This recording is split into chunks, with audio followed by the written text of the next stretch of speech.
भावनात्मक लगाव बहुत बना रहता है। पति पत्नी का रिश्ता बड़ा ही नाजुक है। विश्वास, प्रेम और भरोसा पर यह रिश्ता टिका हुआ रहता है। जहां पर प्रेम होता है वहीं पर समर्पण होता है। एक दूजे के लिए मेहनत करते हैं। पति सुबह उठ करके काम पे चला जाता है और पत्नी पूरे घर की काम करते हैं। दो एक दूजे के लिए काम करते हैं। विश्वास रूपी धागे में प्रेम रूपी मोती पिरोकर यह रिश्ता बनता है। कर्तव्य परायण होकर एक दूसरे का सहयोग करना एवं एक दूसरे के प्रति समर्पण की भाव रखना ही इस रिश्ते में मिठास लाता है। तो पहले तो हम ये देखेंगे कि विवाह कब होगा। विवाह के जो कारक ग्रह हैं, विवाह कराने वाला जो ग्रह है वो बृहस्पति है। बृहस्पति यदि अच्छा होता है तो विवाह हो जाता है। लेकिन दाम्पत्य सुख देने वाला जो ग्रह है ना, पति पत्नी के बीच जो सुख देता है, देने वाला जो ग्रह है वो शुक्र है। और विवाह कराने कितने व्यक्ति का आपने देखा होगा कि विवाह तो हो जाता है और फिर टूट जाता है, फिर विवाह होता है, फिर टूट जाता है। इसके पहले ना मैं एक रेस कोर्स में पीएम हाउस के बगल में एक मंदिर था, वहां पे मैं रहता था। तो एक व्यक्ति कुंडली दिखाने आए थे। उनकी 7 विवाह टूट गया था। हाँ, और 8वें विवाह के चक्कर में हमको दिखाने आए थे कि मेरा वो कब होगा। तो उनका बृहस्पति देखो कितना अच्छा है, लेकिन शुक्र कमजोर है। फिर क्या होता है, किसी का विवाह ही नहीं होता। हाँ, कल एक मैं कुंडली देखा, उसकी शादी 40 साल में हुआ, यूके में है, लेकिन 40 साल बाद उनका दाम्पत्य जीवन बड़ा सुखमय है। तो यानी कि बृहस्पति खराब था। बृहस्पति शादी होने नहीं दिया। लेकिन जब शादी हुआ तो बड़ा ही सुखमय। वो लोग, उनकी मम्मी कह रही थी कि हमारे पूर्व जन्म के बड़े अच्छे नेक कर्म हैं कि ऐसा हमको दामाद मिला, जमाई मिली। मैंने कहा कि चलो ठीक है। तो ये हम शुक्र और बृहस्पति से विचार करेंगे। सप्तम भाव जो है कुंडली में वो पार्टनर का होता है। लाइफ पार्टनर, बिजनेस पार्टनर, या किसी भी काम को साझेदारी में कोई काम करते हैं तो वो भी सप्तम भाव होता है। तो जैसे कि हमने पहले पढ़ा था, भाव, भावेश और कारक। सप्तम भाव में बैठे ग्रह और सप्तमेश दोनों अच्छे स्थिति में हो और कारक ग्रह गुरु ये भी अच्छे स्थिति में हो तो विवाह शीघ्र, अतिशीघ्र हो जाता है। विवाह में कोई विलंब या दिक्कत नहीं आता। लेकिन ये तीनों ही थोड़े कमजोर हों, दिक्कत हो, तो फिर विवाह में तो परेशानी और बाधाएं आता ही आता है। ये तो हमको देखना पड़ेगा। अब एक कुंडली मैंने देखा, इसमें विवाह ही नहीं हुआ और ये 1975 का कुंडली है, अभी 2026 है। हाँ, 51 ईयर ओल्ड हो गए। 25 साल और 26 साल, 50 तो मानिक चलो, 51 में जा रहे हैं। इनकी शादी क्यों नहीं हुआ? तो देखें, सप्तम जो भाव है वहां पर शनि की राशि है। हमेशा याद रखिएगा, सप्तम भाव में शनि और बृहस्पति की राशि हो या सप्तम भाव पर शनि और बृहस्पति का एक साथ प्रभाव हो तो विवाह में दिक्कत आता है, विलंब होता है। यहां जो सप्तमेश है वो अपने से 6ठे भाव में 12th हाउस में चला गया, लगन से भी 12th में गया और सप्तम से भी 6ठे में चला गया। हम जिस भाव के बारे में बात करेंगे, एक चीज हमेशा आप लोग याद रखें कि जिस भाव के बारे में विचार करो ना, तो उस भाव के स्वामी को उसी को लगन बना लो। एक सिस्टम बना लो, जब हम शादी कर रहे हैं ना, तो सप्तम भाव को ही लगन बना लो। तो सप्तम भाव को ही लगन बना लोगे ना, तो ज्यादा फलादेश करने में आसान होगा कि वहां से ग्रह कहाँ पे गए हैं, 6, 8, 12 में गए हैं कि नहीं गए हैं, वो सप्तम से देखना है। जब हम संतान का विचार करेंगे तो पंचम का हम विचार करेंगे, पंचम को लगन मानकर विचार करेंगे। तो यहां से जो सप्तम लॉर्ड एक प्रकार का लगन हो गया, तो सप्तम लॉर्ड अपने से छठे में चला गया और लगन से भी 12 में चला गया, दोनों तरफ से मार पड़ी। और वो जो सप्तमेश के ऊपर मंगल का एस्पेक्ट आ गया, और जो विवाह कराने वाला कारक ग्रह जो बृहस्पति था, वो मंगल के साथ बैठा, और मंगल एक प्रकार का निर्दयी ग्रह है, तो मंगल भी निर्दयी है। तो ये सारा के सारे क्लियर करता है कि भाई इनके विवाह में दिक्कत होगा, दिक्कत की संभावना है, प्रॉब्लम है। तो ये काफी प्रयत्न किए, उपाय किए, पूजा पाठ, यज्ञ अनुष्ठान, सारे के सारे यज्ञ कर लिए, लेकिन विवाह में दिक्कतें रही। अभी भी इनके विवाह हुआ तो नहीं। हाँ, तो दूसरी कुंडली देखें, जो सप्तम लॉर्ड बुध सप्तम में ही बैठा है, और कारक ग्रह बृहस्पति अपने मित्र के घर में बैठा है तो शनि के साथ, लेकिन भाग्य स्थान में बैठा है। यहां पर जो सप्तम भाव पर किसी ग्रहों का प्रभाव नहीं है, और सप्तमेश ही सप्तम में बैठा है, तो इस प्रकार से हम कह सकते हैं कि भाई इनकी शादी हुआ है। और एक चीज और हम देखेंगे, जो लड़की की कुंडली में ना, लड़कियां बड़ा कम ही अनमैरिड रहती है। हाँ, 100 में क्या, 1000 में 1 या 2 लड़की अनमैरिड होती हैं, चाहे जैसी भी हो। ये लड़के बहुत सारे अनमैरिड रह जाते हैं। हाँ, हमारे पूरे गांव में जब तक मेरा जन्म हुआ है, आज भी हम ऑलमोस्ट 48-49 साल के हो गए, हमारे गांव में अपने पिताजी से भी नहीं सुना कि कोई लड़की अनमैरिड रही है। लेकिन बहुत सारे हमारे खुद चाचा जी अनमैरिड थे, उन्होंने शादी किया नहीं या हुआ नहीं, जो भी रीजन था।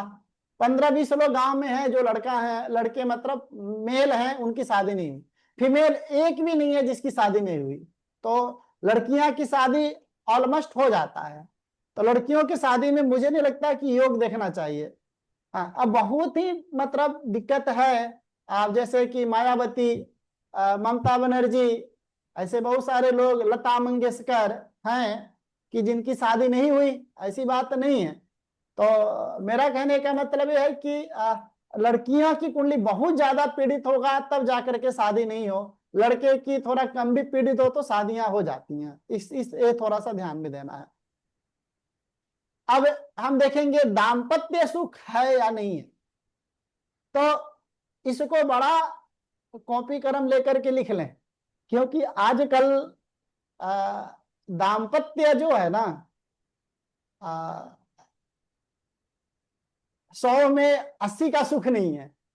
हाँ, 20 लोग ही जो है जो बोलते हैं कि मैं अपने शादी से सुखी हूं। हमारे पास 100 में 80 लोग आते हैं जो पर्सनल लाइफ से दुखी हैं। हाँ, 20 ही हैं जो सुखी हैं। हाँ, किसी का कुछ प्रॉब्लम है, किसी का कुछ प्रॉब्लम है, मतलब किसी को मानसिक डिफरेंट है, किसी को कुछ है, मतलब है तो प्रॉब्लम है ही है। वो कैसे पता चलेगा? तो हमेशा याद रखें कि कुंडली में सबसे पहले पंचम भाव को देखें, क्योंकि दाम्पत्य सुख देने वाला जो भाव है वो पंचम है, क्योंकि पंचम प्रेम है,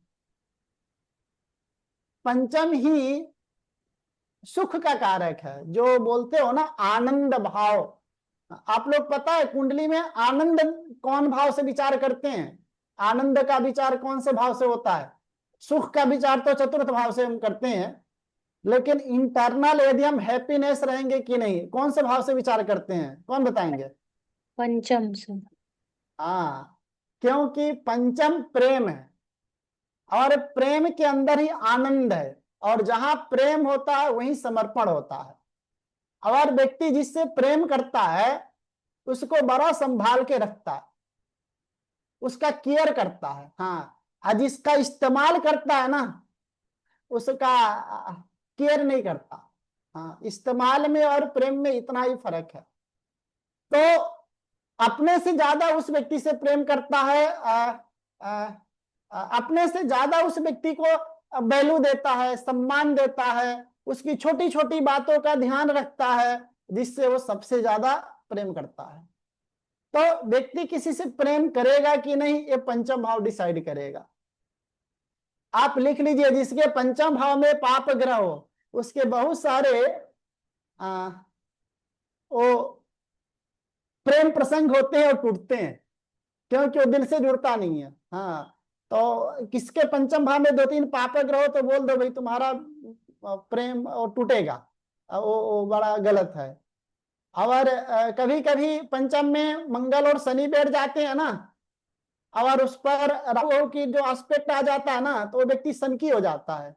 जैसे कि आपने सुना है वो बिहार में वो जो लड़की थी अब उस पे चढ़ गई है, क्या बोलते हैं पोल पे, वो क्या बोलते हैं बिजली के जो तार जाते हैं ना बड़े वाले, उस पे चढ़ गई। पुलिस प्रशासन गांव पूरे बिहार में क्या पूरे इंडिया में नाम हो गया, क्योंकि वो प्रेम के चाहत को चढ़ गई कि उससे गुरु जी एक शादी बार हो। रिपीट कर देंगे? यदि पंचम में शनि और यदि पंचम में 2 पाप ग्रह बैठा हो और तीसरा पाप ग्रह देख ले तो अपने प्रेम को लेकर के वो साइको हो जाता है। हाँ, और उसको उसके पाने के लिए मर मिटने के लिए, लेकिन वो प्रेम नहीं है, वो है स्वार्थ की सिद्धि। पंचम भाव में यदि 2 पाप ग्रह बैठे और तीसरा पाप ग्रह देख लें तो वो व्यक्ति स्वार्थ की सिद्धि को ही प्रेम को अपवित्र कर देता है। तो फिर सप्तम सप्तम भाव तो स्पाउस ही है ना भाई, जिससे हमारा प्रेम हो उससे हमारी शादी तो हो। तो इसलिए पंचम और सप्तम के जो संबंध होते हैं ना वो प्रेम विवाह बनाता है। हाँ, और क्वेश्चन हो सकता है कि लोग पूछते हैं गुरु जी मेरे कुंडली में प्रेम विवाह का योग है कि नहीं है। तो प्रेम विवाह का योग कैसे देखेंगे, क्योंकि पंचम प्रेम है और सप्तम विवाह है। तो पंचम का लॉर्ड सप्तम में जाए, सप्तम का लॉर्ड पंचम में जाए, संबंध कितने प्रकार के हैं कौन बताएंगे? संबंध कितने प्रकार के होते हैं?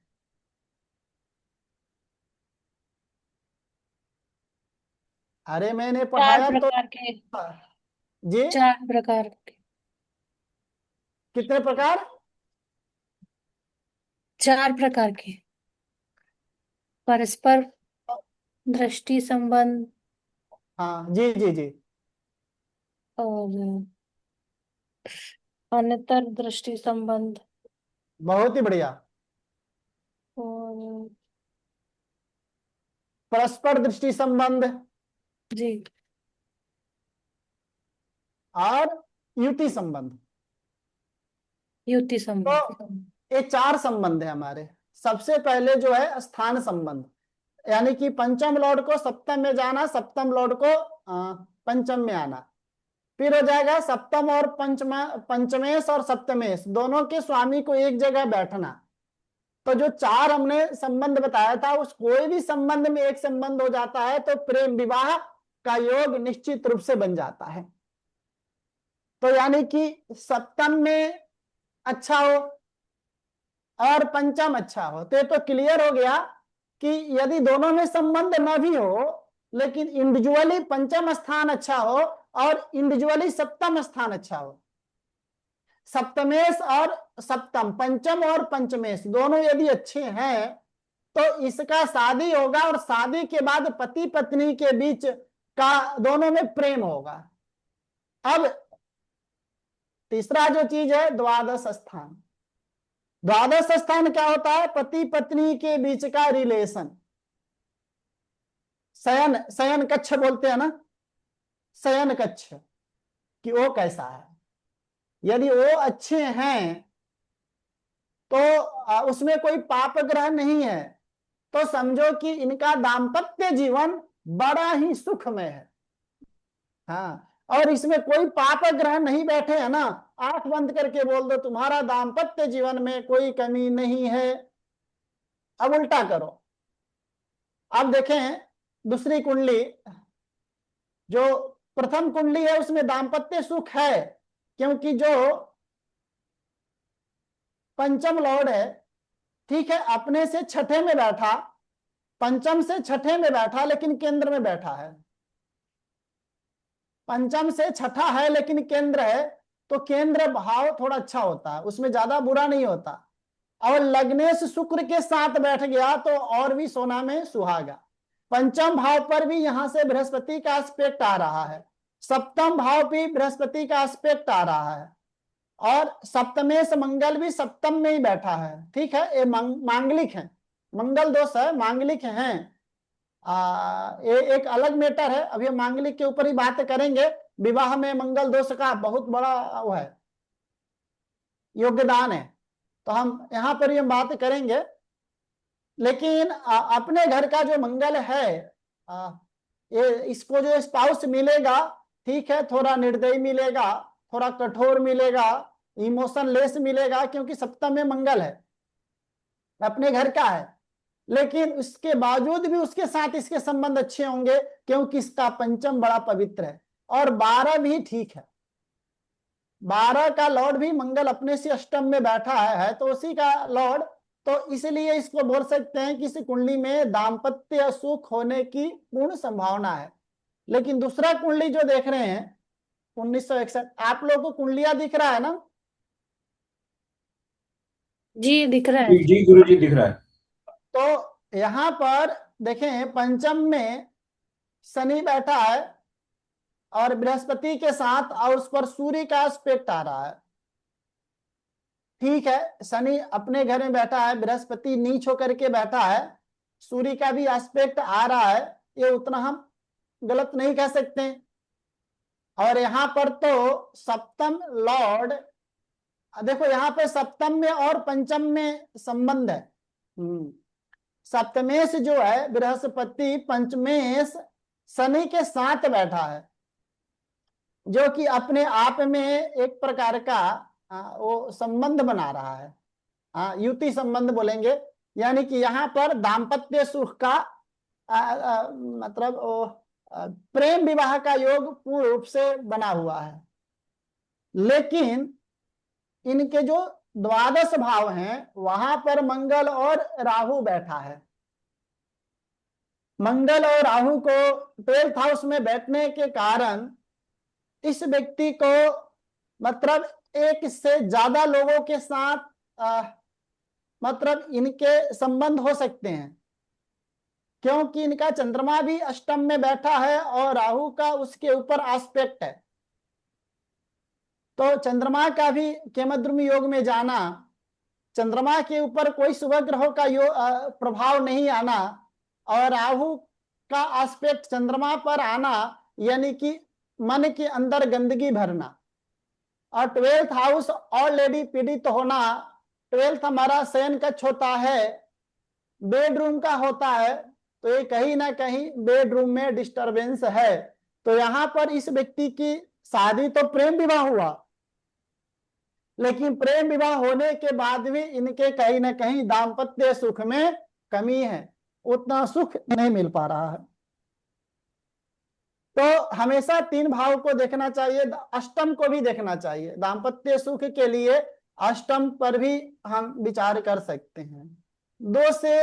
2 या 2 से अधिक विवाह के योग, हाँ, कभी कभी विवाह के भी योग ज्यादा बन जाता है, हाँ, 1 या 1 से ज्यादा विवाह का योग बन जाता है। तो हम कैसे डिसाइड करेंगे?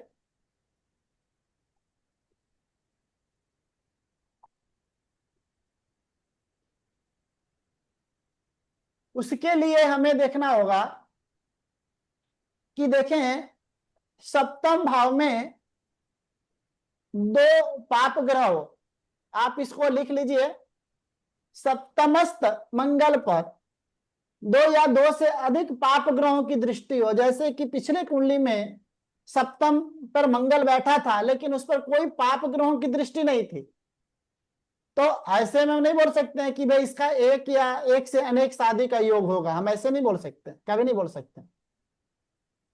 सिर्फ मंगल का बैठना, शनि का बैठना, मंगल का बैठना, राहु का बैठना वो गड़बड़ नहीं है। हाँ, लेकिन मंगल बैठा हो, दो या दो से अधिक पाप ग्रहों की उस पे एस्पेक्ट हो, या दो पाप ग्रह बैठे हो, दो पाप ग्रहों का एस्पेक्ट आ जाए, तो ये मान के चलो। हाँ, और एक चीज और यहां पर देखना है कि जो मंगल सप्तम में बैठा है, वो सप्तम की डिग्री और मंगल की डिग्री में कितना डिफरेंट है। ऐसा भी हो सकता है कि लगन यदि 0 डिग्री का हो और मंगल वहां पे 28 डिग्री का, 29 डिग्री का बैठा हो, तो फिर उसकी शादी नहीं होगी, चाहे वो 4-5 ग्रह भी पाप ग्रह बैठ जाए, फिर भी उसकी 2 या 2 से अधिक शादी नहीं होगी, एक ही शादी होगी। हमें ये चीज देखना होगा कि जो सप्तम भाव में कोई, ये सिर्फ सप्तम भाव के लिए नहीं है, आप कहीं भी ग्रह को देख रहे हो कि यदि ये ग्रह इस भाव में बैठा है, तो उसके फल के लिए उस ग्रह की डिग्री और उस भाव की डिग्री को चेक करना बड़ा जरूरी है। यदि ग्रह की डिग्री और भाव की डिग्री को यदि आप चेक नहीं करते हैं, तो फिर आप कहीं ना कहीं अपने फलादेश में अपने आप को धोखा दे रहे हैं। तो आपका जो फलादेश है पूर्ण रूप से सटीक होने वाला नहीं है। तो इसलिए अपने फलादेश पर समझें और विशेष ध्यान दें। पंचम, सप्तम एवं द्वादश भाव में लगातार कंसिस्टेंसी, नियमित, मतलब तीनों में पाप ग्रह होना चाहिए। पंचम में भी हो, सप्तम में भी हो और 12 भाव में भी हो, तो भी 2 या 2 से अधिक विवाह का योग बन जाता है। हमेशा याद रखना, क्योंकि देखिए विवाह के लिए पंचम, सप्तम और 12th हाउस का अच्छा होना बड़ा जरूरी है। हाँ, ऐसा अच्छा तो अष्टम को भी होना जरूरी है, लेकिन अष्टम विवाह में मतलब सप्रेशन, या हम आपको क्या बताऊं कि विवाह तोड़वाता नहीं है, क्योंकि अष्टम का जो रिलेशन होता है ना, वो हिडन होता है। तो वो पत्नी शंका में ही जीती रहती है, या पति शंका में ही जीता रहता है कि भाई इसका रिलेशन किसी के साथ होगा नहीं होगा, ये गुप्त रूप से हमें क्या खिला रही है, गुप्त रूप से अपने मायके पैसे भेज रही है, या वो क्या करा रही। जो हिडन होता है ना, वो हिडन ही रखने में सही है। हाँ, वो क्या बोलते हैं, कदाचित जो छुपा हुआ चीज है उसको छुपा हुआ ही रहने दो, तभी व्यक्ति दाम्पत्य जीवन में सुखी रहता है। मैं पहले क्या बोला था आपको कि विश्वास रूपी धागे में प्रेम रूपी मोती को पिरो करके रिश्ता बनता है। तो यदि कोई विश्वासघात एक ने किया, लेकिन दूसरा यदि विश्वास कर रहा है ना, फिर भी वो रिश्ता चलता है। हाँ, ठीक है। वो कहा कि ये न विश्वास प्रपन्नेषु ये च विश्वासघातिनः, कालिदास ने कहा है कि जो किसी पर विश्वास करता है और वो उसके साथ यदि विश्वासघात करता है, तो वो नरक में भी उसको जगह नहीं मिलता। उसी के लिए बड़ा वो सुंदर व्याख्या किए हैं कि उसको कहाँ कहाँ पे यातनाएं और दिक्कत आती है। ठीक है, वो अलग जन्म में अपना इंडिविजुअली पाप कर्मों का फल, कुकर्मों का फल भोगेगा। बस इस जन्म में दोनों के रिश्ते काफी अच्छे चलते हैं, कोई दिक्कत नहीं होता। तो अष्टम के कारण शादी में दिक्कत नहीं आती है। हाँ, तो पंचम, सप्तम और द्वादश, क्योंकि द्वादश का रिलेशन ना बिल्कुल दिखता। हाँ, वो बोल भी देगा कि भाई हमको इसके साथ रहना है, तुमको रहना है रहो, नहीं चलना है चले जाओ। तो ये बड़ा गंदा होता है, ये घुटन देता है, ये हम याद रखें। फिर क्या कहता है कि सप्तम में शुक्र, बुध और शुक्र हो, तो मतलब ये जो लड़की की कुंडली के लिए, ठीक ना, ये थोड़े से दिक्कत देता है। हाँ, सप्तम भाव में यदि लड़की के कुंडली में शुक्र और बुध हो, बुध और शनि भी हो, शनि, बुध और शनि दोनों को डाल ले, शुक्र तो थोड़ा छोड़ भी देता है, लेकिन बुध और शनि हो, तो उसके जो दाम्पत्य जो जीवन है ना, वो बड़ा गड़बड़ होता है। क्योंकि वो पति पत्नी के बीच ना जो फिजिकली अटैचमेंट होनी चाहिए, वो नहीं रहता, वो कहीं ना कहीं डिस्टेंस बना रहता। हाँ, लेकिन एक चीज और यहाँ पे ध्यान देना है कि ये कारगर जब होगा जब वो सप्तम भाव में चर राशि होगी, यानी कि मेष राशि, कर्क राशि, तुला राशि और मकर राशि, ये 4 राशियां सप्तम भाव में होंगे, हमेशा याद रखें। और उसमें शनि बुध हो, बुध शुक्र हो तो ज्यादा दिक्कत देता है। एक चीज और देख ले सकते हैं आप, यहाँ पे नहीं है आगे, यहाँ पे वो नहीं है, मेरे दिमाग में प्रैक्टिकली है, 100% काम करता है कि सप्तम भाव में 2 और 7 नंबर की राशि हो। हाँ, सप्तम भाव में 2 और 7 नंबर की राशि हो और सप्तम में शुक्र बैठा हो। इसको लिख लीजिए आप लोग, इसको लिख लीजिए, सप्तम भाव में 2 और 7 नंबर की राशि हो और वहां पे शुक्र बैठा हो, यानी कि अपने घर का शुक्र यदि सप्तम में बैठा हो, अपने घर का बृहस्पति यदि सप्तम में बैठा हो, ये भी दाम्पत्य जीवन के लिए बड़ा नरक है। क्योंकि सप्तम भाव में जो शुक्र अपने ही घर का बैठ जाता है ना, तो शास्त्र क्या कहता है कि ऋण कर्ता पिता शत्रु माता च व्यभिचारिणी रूपवती भार्या शत्रु पुत्र शत्रु पंडित।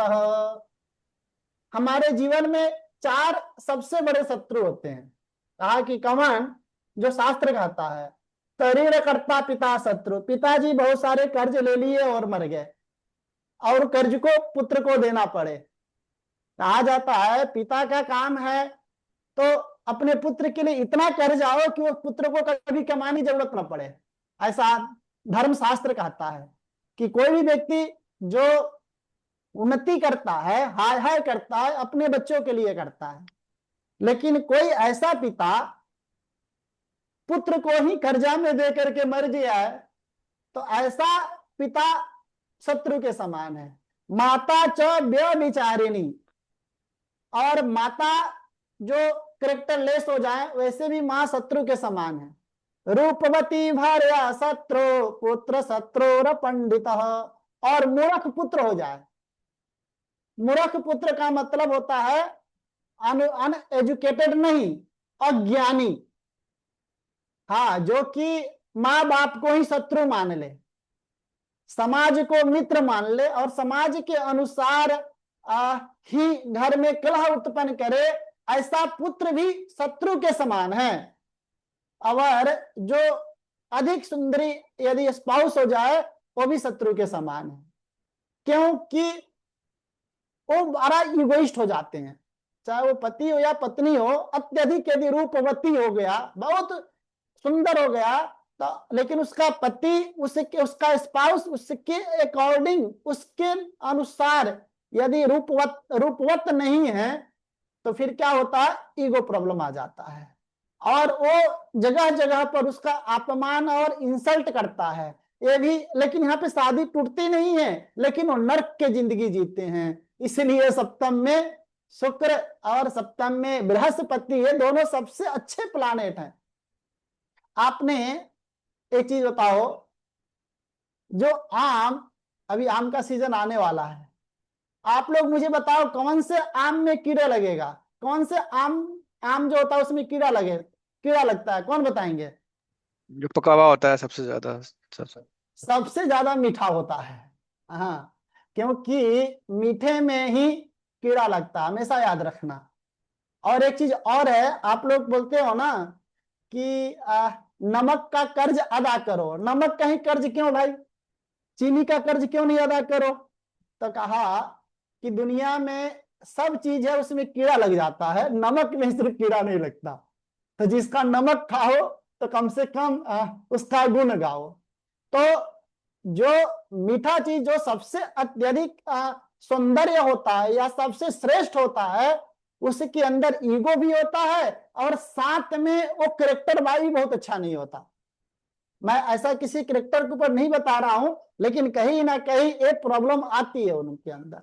आप प्रैक्टिकली देख लो, जिसके सप्तम में शुक्र हो उनका दाम्पत्य जीवन उठा के देख लेना, वो नरक में जिंदगी जीते हैं, वो कभी हैप्पी हो ही नहीं सकते। ये मैं तो अपने जीवन का प्रैक्टिकल बता रहा हूं, अब कम से कम 100-200 कुंडलियों में ऐसा देखा हूं।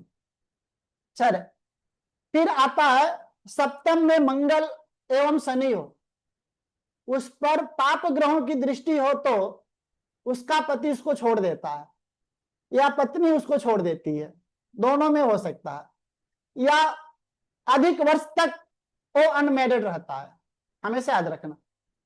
और एक चीज और याद रखें, सप्तम भाव पे शनि और बृहस्पति दोनों का एस्पेक्ट आ गया, या दोनों की युति आ गई, या एक बैठा हो या एक देख रहा हो, माने किसी प्रकार से सप्तम भाव पर बृहस्पति और शनि का प्रभाव हो तो ये क्लियर मान के चलो कि उसकी शादी 35-40 से पहले होगी ही नहीं। हाँ, लेकिन यदि मंगल शनि का प्रभाव हो तो वो शादी टूट भी सकती है। हाँ, ये भी 100% है, वो शादी मतलब अच्छा नहीं है, मतलब किसी प्रकार से वो अच्छा नहीं है। अब हम आते हैं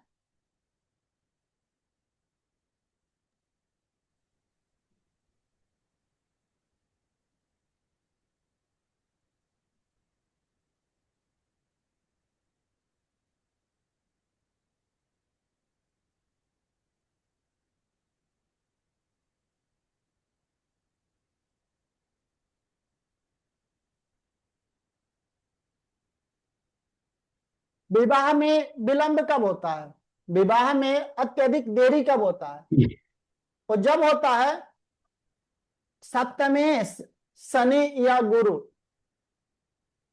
वक्री होकर 6, 8, 12 भाव में स्थित हो, अगर उस पर पाप ग्रहों की दृष्टि हो तो विवाह में अत्यधिक विलंब होता है। और एक चीज और मैं बता दूं, यदि सप्तम भाव में बृहस्पति या शनि की यदि राशि बैठ जाता है ना, तो वो विवाह में विलंब कराएगा ही कराएगा, बिल्कुल है, इसमें कोई संशय वाली बात ही नहीं। और एक चीज और, सप्तमस्त शनि पर, अपने घर में बैठे हुए शनि पर मंगल और गुरु यदि दोनों का प्रभाव आ जाता है ना, तो एक शादी होकर के टूटने के बाद दूसरी शादी होती है, तो एंगेजमेंट हो जाए या कुछ हो जाए। और एक चीज और हमेशा याद रखें, सप्तमेश पाप ग्रह 3rd और 11 में बैठा हो, सप्तमेश पाप ग्रह 3rd और 11 में बैठा हो, हमेशा मित्र के घर में होगा। सप्तमेश 3rd में जाएगा तो 3rd में भी उसकी राशि मित्र की होती है और 11 में भी उसकी राशि मित्र की होती है।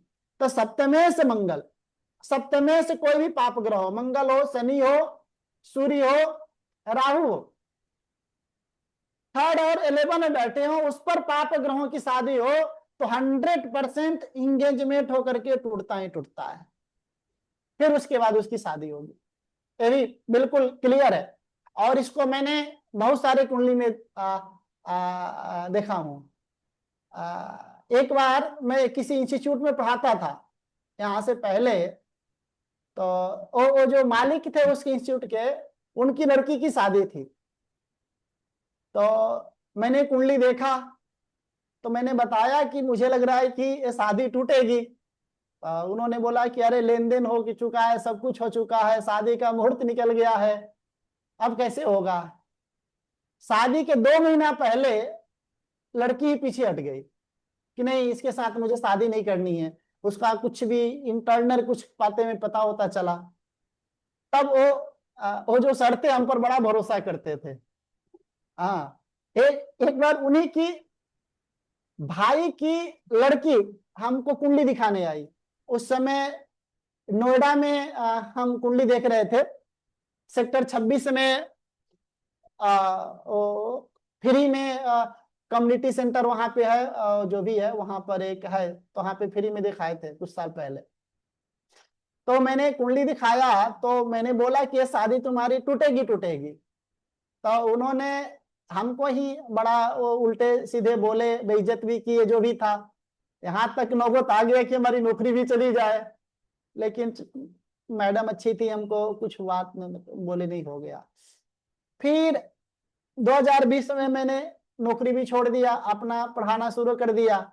तो 21 में ढूंढते हुए हमारे पास आए कि उसकी शादी टूट गई है। तो वो बड़ा वो थे उस समय, तो बड़ा आक्रोश होकर के हमको जो बोलना नहीं चाहिए था बोल के गए।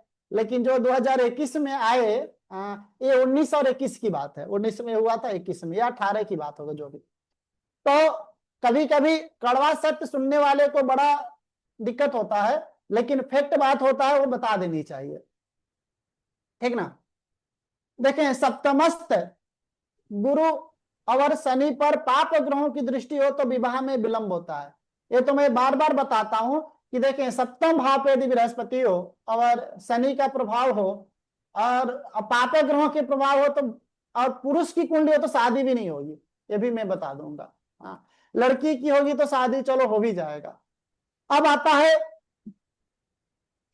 आजकल बड़ा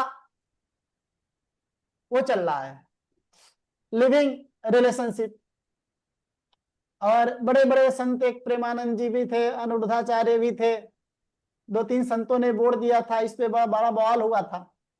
लेकिन एक कुंडली में हम योग भी देख सकते हैं कि एक्स्ट्रा मैरिटल अफेयर या लिविंग रिलेशनशिप दोनों एक ही है। हाँ, यदि लिविंग रिलेशनशिप का यदि योग बन रहा है तो भविष्य में उसका एक्स्ट्रा मैरिटल अफेयर भी हो सकता है। मतलब दोनों एक सिक्के के दो पहलू हैं। मैं ये नहीं कह रहा हूं कि ऐसा होगा तो ऐसा ही होगा, ऐसा होगा तो ऐसा ही होगा, लेकिन काफी चांसेस हैं। जैसे कि किसी को डायबिटिक हो गया तो बीपी होने की काफी चांसेस होता है कि इसको बीपी भी होगा। उसी तरह विवाहेतर संबंध या एक्स्ट्रा मैरिटल जो भी संबंध या लिविंग रिलेशनशिप संबंध है तो वो भी हो सकता है। ये कैसे पता चलता है? देखिए, इसमें अष्टम का और 12 का बड़ा योगदान है, क्योंकि इसको ज्यादातर लोग हिडन ही रखना चाहते हैं। जो भी ऐसा एक्स्ट्रा मैरिटल अफेयर हो या विवाहेतर संबंध हो तो इसको ज्यादातर लोग हिडन ही रखना चाहते हैं। तो इसमें 12 और 8, 12 का मतलब फिजिकली अटैचमेंट, 8 का मतलब हिडन। तो और ये पाप ग्रह कराता है, कोई भी शुभ ग्रह ये सब काम नहीं कराते। तो 8 और 12 स्थान में यदि पाप ग्रह हो, सप्तम भाव पीड़ित हो, सप्तम भाव पीड़ित होगा तभी अपने स्पाउस को धोखा देगा व्यक्ति। यदि सप्तम भाव पीड़ित नहीं है, सप्तम भाव अच्छे स्थिति में है, तो 8 और 12 कितना भी रिलेशन कर ले वो विपरीत राजयोग में परिवर्तन हो जाएगा, अपितु कैरेक्टरलेस में वो नहीं होगा।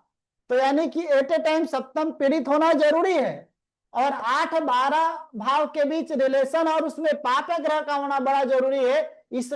इसमें राहु और मंगल का बड़ा योगदान है, राहु और मंगल। तो हमेशा इस बात को याद रखें।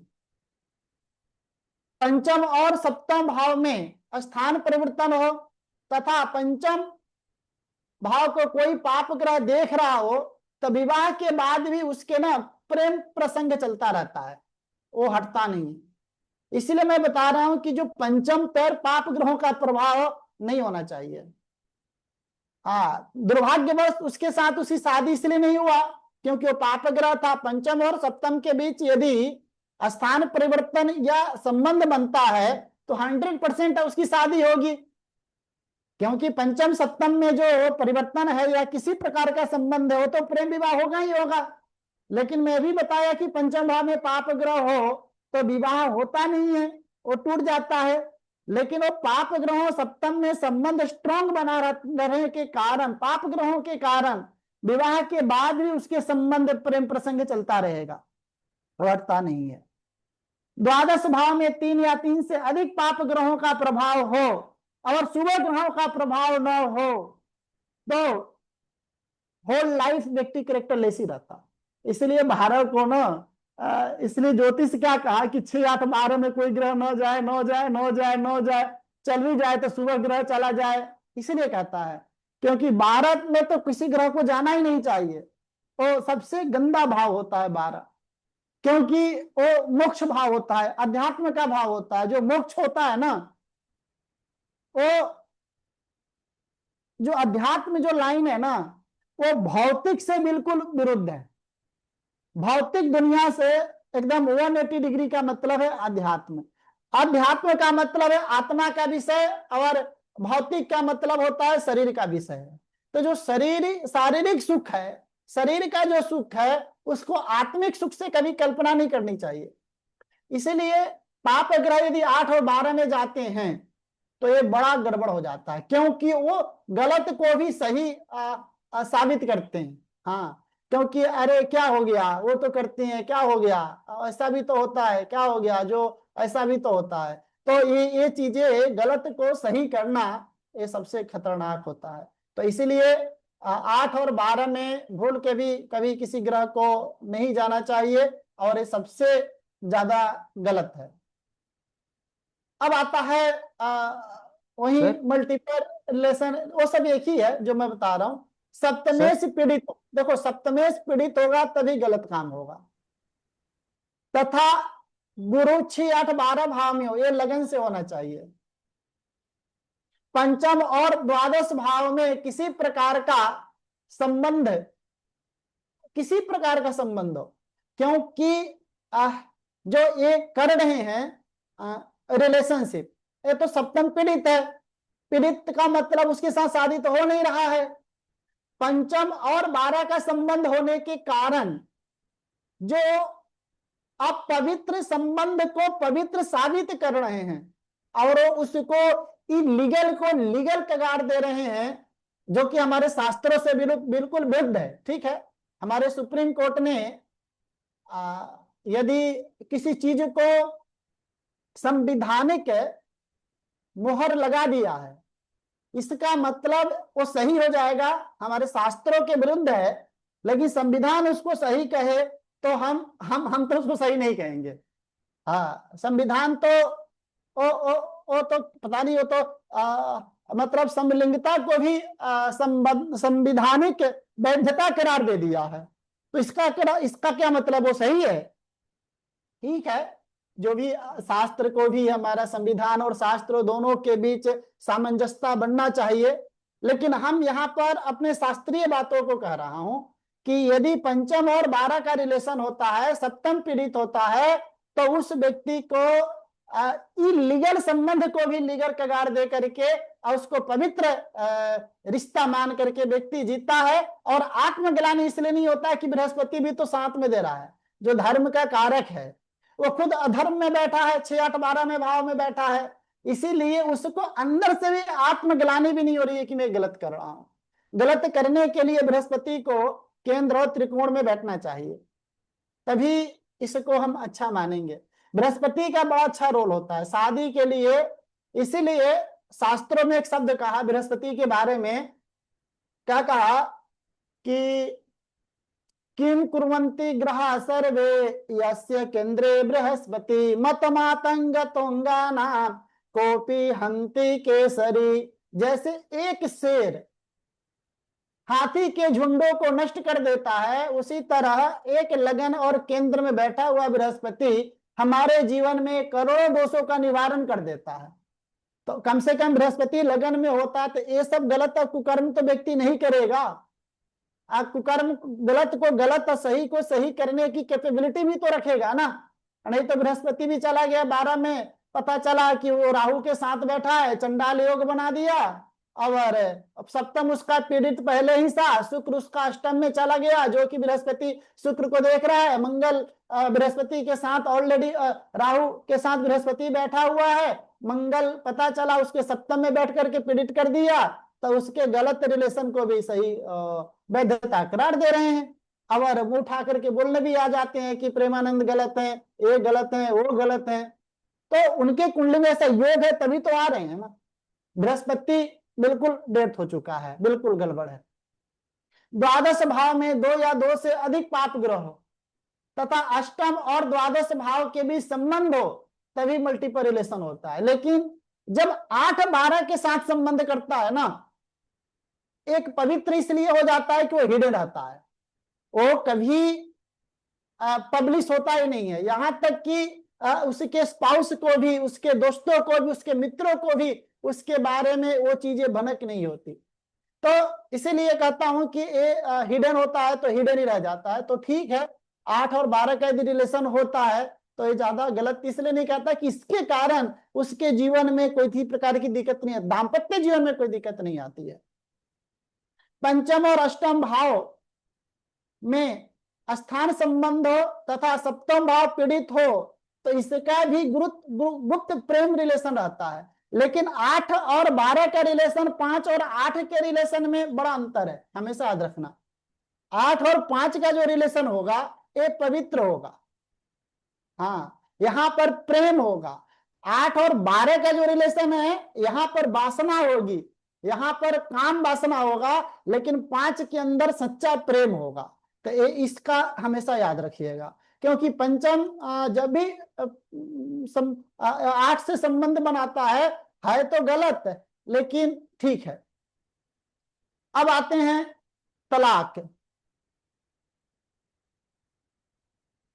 तलाक के लिए छठा भाव सबसे ज्यादा इंपॉर्टेंट है, 10वां और एकादश भाव।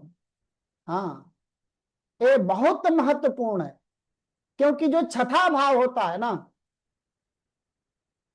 वो सप्तम का व्यय करता है। 7 का 12 6 हो गया, यानी कि जहां से स्पाउस ही व्यय होता है, सप्तम का व्यय होता है।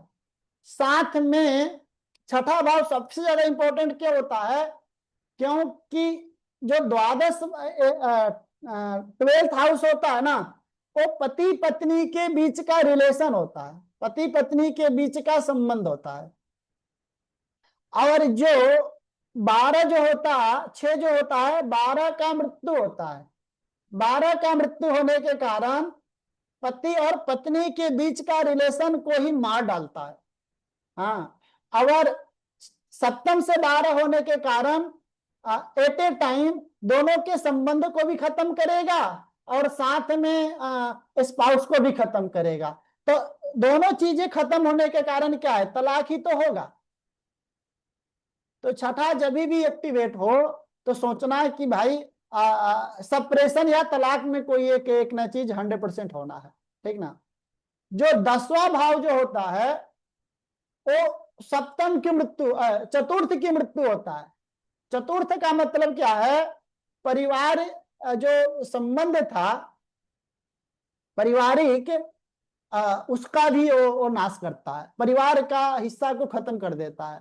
या ऐसे समझे कि जो व्यक्ति, जो परिवार, जो चतुर्थ भाव होता है ना, वो पारिवारिक इन्वॉल्वमेंट होता है, पारिवारिक इन्वायरमेंट होता है, इमोशन जो है ना हमारा, सुख, इमोशन, दिल, वो चतुर्थ भाव है।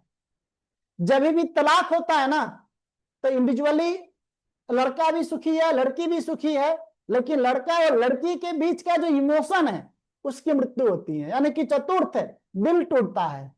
नहीं तो ये देखना कितने के बाद एक व्यक्ति का बार बार फोन आ रहा है, मैं उठा नहीं रहा हूं,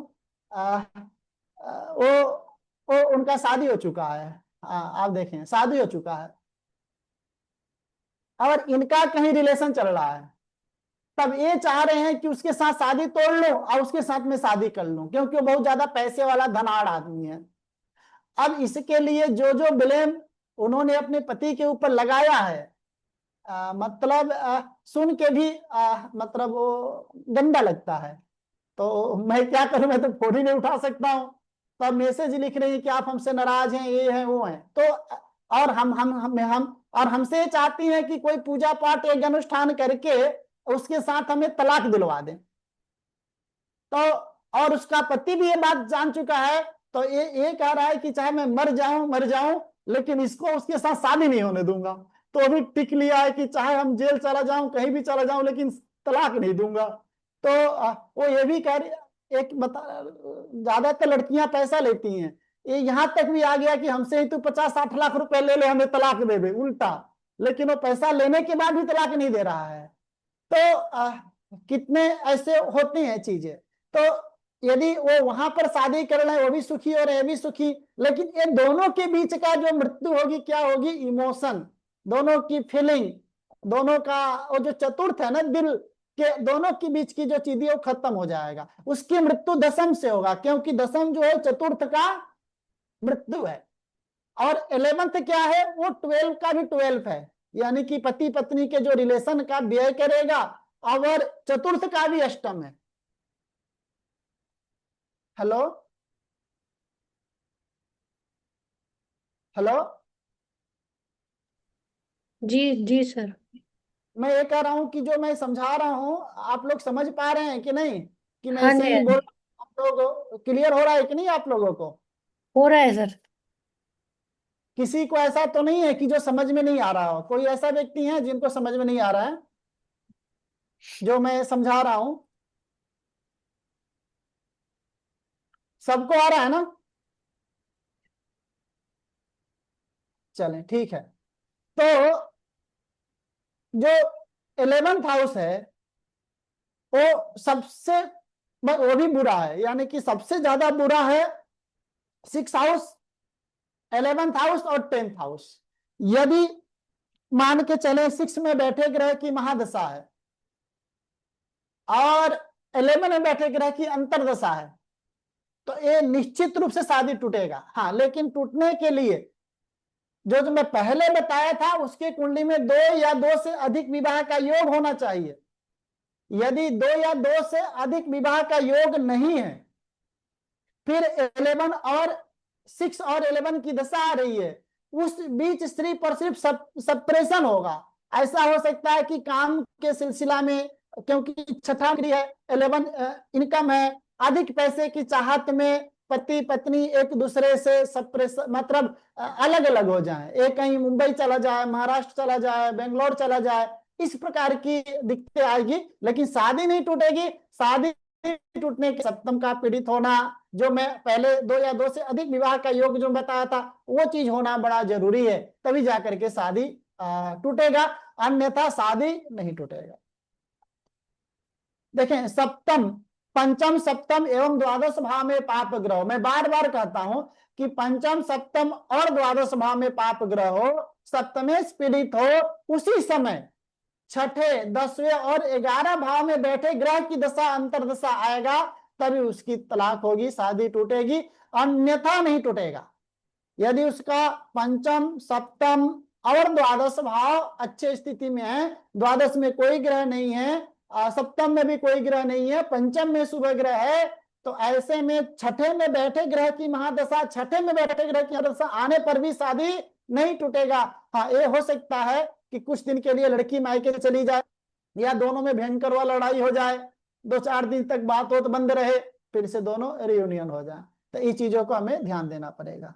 सप्तमेश उच्च होकर द्वितीय भाव में स्थित हो, हाँ, ये बहुत बड़ा योग है जो मैं बता रहा हूं। ये कम से कम मैं अपने जीवन में 100-200 लोगों की कुंडली में देखा है।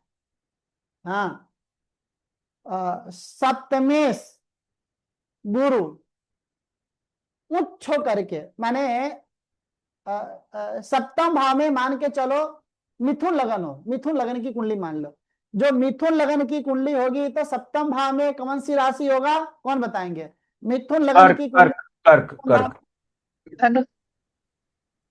तो मिथुन लगन की कुंडली में सप्तम भाव में धनु राशि होगी, और जब धनु राशि सप्तम भाव में होगी तो सप्तम का लॉर्ड जो बृहस्पति दूसरे भाव में बैठेगा, तो वो कर्क राशि में बैठेगा, उच्च करके कर्क राशि में बैठेगा, जी। क्योंकि सप्तमेश बृहस्पति मिथुन लगन के लिए उच्च करके ये सिर्फ मिथुन लगन में ही अप्लाई होगा और किसी लगन में अप्लाई नहीं होगा। तो सेकेंड भाव में बैठता है, तो मान के वो शादी टूटता नहीं है, क्योंकि शुभ ग्रह है। हाँ, बृहस्पति सप्तमेश उच्च करके बैठा है, ऐसा बोलते हैं स्वच्छ स्वगे है, यदि वह त्रिकोणे, जो ग्रह उच्च के हो, अपने घर में हो, मूला त्रिकोण में हो, मित्र के घर में हो, उस ग्रह की पुष्टि होती है। तो सप्तमेश यदि उच्च का हो रहा है तो यहां पर शादी टूटती नहीं है, लेकिन दोनों सप्रेशन में रहते हैं। और ऐसे 2-3 लगन और भी हैं, मैं लंबा टॉपिक हो जाएगा, मैं बताऊंगा कि ऐसे जो योग बनते हैं, जैसे मिथुन लगन के लिए सभी लग्नों में एक एक योग बनते हैं कि जो कि दुनिया के नजर में वो पति पत्नी हैं, लेकिन दोनों के बीच में पति पत्नी का कोई रिलेशन नहीं होता। हाँ, वो सामाजिक कार्य में बढ़ चढ़ के भाग लेंगे, दुनिया के दिखावे में पति पत्नी हैं, बट यदि बात करें एक कमरे के अंदर उनका जो रिलेशन है वो पति पत्नी वाला नहीं है, वो सेपरेशन में जीते हैं, उनके बीच कोई फिजिकली अटैचमेंट नहीं होता। हाँ, लेकिन बच्चे हो जाते हैं, शुरू शुरू में शादी के 1-2 साल में ही जो बच्चे हो गए से हो गए, फिर उसके बाद वो बड़ा कष्टमय जीवन जीते हैं। ये बड़ा दर्दनाक स्थिति है। एक मैं बहुत बड़े बड़े बड़े खानदान के घर में योग में देख करके मैं बताया था, वो तो मतलब हमसे बोला कि नहीं मेरे पति देव ने आपको बताए होंगे। मैंने कहा कि नहीं, हम ज्योतिष के अनुसार बता रहा हूं, कहा कि ज्योतिष इतना सटीक हो ही नहीं सकता। तो फिर उनको 2-3 बातें और मैंने बताया, तब उनको थोड़ा विश्वास हुआ, लेकिन अब ऐसा विश्वास हो गया है कि बहुत वो मानती हैं। तो ये बात हमेशा याद रखना है कि उच्च का बृहस्पति सेकेंड भाव में हो बड़ा कष्ट देता है, लेकिन ये सिर्फ और सिर्फ मिथुन लगन के कुंडली के लिए ही हो सकता है। उनके बड़ा, एक सेकेंड, यदि कुंडली में एक बता रहा हूं आपको।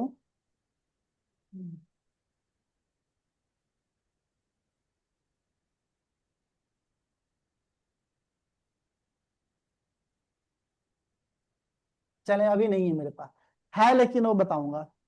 अब हम आगे आते हैं।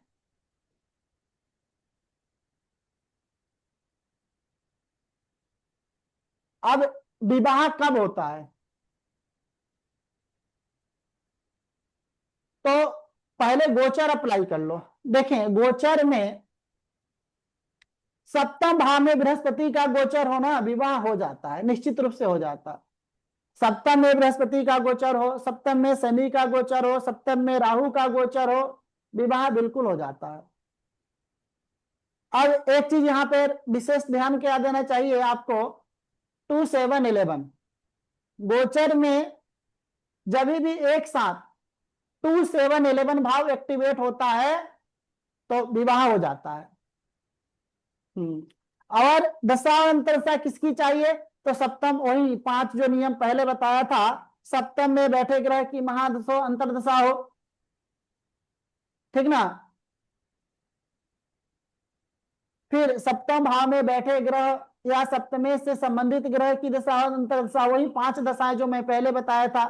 सप्तमेश के मित्र ग्रह या कारक गुरु ग्रह की दशा अंतरदशा में विवाह होता है, और राहु की दशा में सबसे ज्यादा विवाह होता है, हमेशा याद रखना। आप लोग भी किसी की शादी हुई होगी ना, तो राहु की दशा में सबसे ज्यादा विवाह, सबसे ज्यादा शादियां राहु की महादशा अंतरदशा में होता है। ये बिल्कुल आप रट लीजिए। 100 शादियों में कम से कम 50 शादियां अकेला राहु कराता है, और बाकी 50 शादियां जो है वो सारे के सारे ग्रह मिलकर कराते हैं, ठीक ना। अब हम कोई एक एग्जाम्पल कुंडली लेते हैं, आप लोग बताइए, उसमें हम चेक करते हैं उसकी शादी कब होगी। बताएं कोई कुंडली, आप लोग कोई भी आप लोग की कुंडली बताएं। सर मैं बताता हूँ, 1 मिनट, एक निकाल रहा हूँ बस। हाँ, उसमें से पे चेक करेंगे कि शादी कब होगी, बाकी कुछ ज्यादा हम चेक नहीं करेंगे। हाँ हाँ हाँ, वही तो वही चेक करना है सर बस। 1 मिनट। बताएं। हाँ, 1 मिनट से निकाल रहा हूँ सर। 4 अक्टूबर 1988। और टाइमिंग क्या है? 4:53 PM।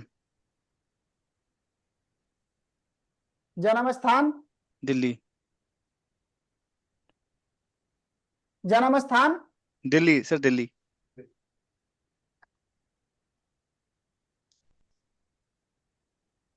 अब देखें, इनका जो सप्तमेश है, वो अष्टम में गया है, और सप्तमेश अष्टम में गया है, और सप्तमेश के ऊपर शनि और मंगल का एस्पेक्ट है, दो दो पाप ग्रहों का एस्पेक्ट है सूर्य के ऊपर। ऐसा एस्पेक्ट तो बृहस्पति का भी है, लेकिन दो पाप ग्रहों का भी पूर्ण एस्पेक्ट है। लगन, अब डिग्री भी चेक कर लो। अष्टम की जो डिग्री है, मिड पॉइंट जो है विर्गो साइन 25 डिग्री, सूर्य जो है वो 18 डिग्री का है, यानी कि 60 डिग्री के अंतराल में बैठा है, यानी कि बिल्कुल अष्टम का रिजल्ट दे रहा है। यहाँ पर जुपिटर 12 डिग्री का है तो ये 18 डिग्री का है, यानी कि 6 डिग्री का अंतराल। मंगल से 8 डिग्री का अंतराल, और जुपिटर जो है, यानी कि शनि का एस्पेक्ट नहीं है। आप बताओ, कौन बताएंगे शनि क्या सूर्य को देख रहा है? शनि का एस्पेक्ट सूर्य के ऊपर है या नहीं है, कौन बताएंगे? 3 डिग्री पे है ना, तो वो तो 3 और कम 18। नहीं है सर। है। बिल्कुल नहीं है। देखें, गर्भित जी ने बिल्कुल सटीक बताया। जो शनि है वो सूर्य को देख ही नहीं रहा है। क्यों नहीं देख रहा है, कौन बताएंगे? सर शनि उस भाव में नहीं आता। डिग्री डिफरेंस है गुरु। हाँ, क्योंकि दृष्टि की जो सीमा है वो 15 डिग्री माइनस प्लस दिखता है। कोई भी ग्रह, जैसे कि यहाँ पर शनि 3 डिग्री का है, तो 3 डिग्री में हम कितना डिग्री प्लस करेंगे? 15 डिग्री, तो कितना हो 15, जाएगा? 18। 18। तो 18, और सूर्य 18 डिग्री पे ही है, और 18 डिग्री के भी आगे कुछ मिनट है। तो 18 डिग्री कुछ मिनट पे भी सूर्य है, तो वो देख ही नहीं पाएगा, और या वो देखेगा तो उसको कोई मतलब ही नहीं है देखने का। एकदम मतलब आप पढ़े थे ना, क्या हमने पढ़ा था? भावरंभो फलारंभो पूर्ण भाव समय ग्रहे शून्यम फलम भावांते गेया मध्यानुपाततः। यानी कि जो ग्रह की डिग्री है और उसकी एस्पेक्ट की जो डिग्री है, यदि ये दोनों की डिग्री सेम होगा तभी वो फल देगा, लेकिन 15 डिग्री प्लस माइनस पे हो तो फल नहीं देगा। यहाँ पर बिल्कुल 15 डिग्री पर है, तो शून्यम फलम, शून्यम फलम, शून्यम भावांते गेयम अनुपाततः। हाँ, तो यहाँ पर बिल्कुल 0 फल है। तो यानी कि शनि का एस्पेक्ट यदि 100% सूर्य पर होता तो यहाँ पर विवाह ही नहीं होने देता, क्योंकि दो पाप ग्रहों का एस्पेक्ट नाश कर देता है। हाँ, लेकिन यहाँ पर बृहस्पति का जो 6 डिग्री के अंतराल में एस्पेक्ट है, मंगल का भी 8 डिग्री के डिफरेंट में है, यानी कि ये शादी कराएगा। और दूसरा देखें, लगन है 23 डिग्री का, लगन में मंगल बैठा, राहु बैठा है 20 डिग्री। 20 डिग्री का, और शुक्र बैठा है 6 डिग्री का। तो क्या शुक्र सप्तम का फल दे रहा है? नहीं दे रहा यदि सर। नहीं गुरु नहीं जी, नहीं। देगा सर। नहीं देगा क्योंकि सर। सप्तम 23 डिग्री का है, तो 23 डिग्री में 15 डिग्री माइनस करोगे तो कितना डिग्री आएगा? 23 डिग्री प्लस 15 माइनस 15 डिग्री कितना हो गया? 8 23 डिग्री हो डिग्री गया। प्लस 8 15 डिग्री कितना 8 डिग्री डिग्री, हुआ? 8 डिग्री। और शुक्र कितना डिग्री का बैठा है? 6। 6 डिग्री का। तो यानी कि शुक्र सप्तम का फल दे ही नहीं रहा है। यदि शुक्र सप्तम का फल दे रहा होता तो हम क्या बोलते कि आपकी जो स्पाउस होती, इनकी स्पाउस होती बड़ी ही सुंदर होती। अभी तो बात तो किया था ना शुक्र का, क्योंकि बड़ा ही सौंदर्य, बड़ा ही मतलब भौतिकता से परिपूर्ण, कॉस्मेटिक और लग्जरियस से परिपूर्ण है। तो लेकिन अब शुक्र तो है ही नहीं, और वहां पे फल कौन दे रहा है? केतु। तो स्पाउस जो होगी वो केतु के करेक्टर के। और सबसे पहले मैं बता दूं, केतु तो विवाह कराने के मूड में नहीं है, क्योंकि केतु किसके समान फल देता है? मंगल के समान। अलगाववादी है। हाँ, केतु फल देता है मंगल के समान, और मंगल तो विवाह करवाता है, विवाह करवाता कहाँ है?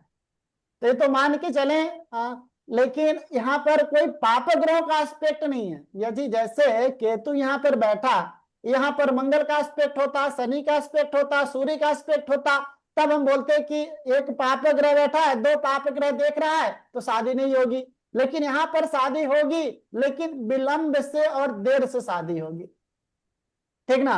और क्योंकि सप्तम भाव पे कोई पाप ग्रह का एस्पेक्ट भी नहीं है, तो राहु का भी है, राहु भी तो मतलब प्लानेट अच्छा नहीं होता शादी के लिए।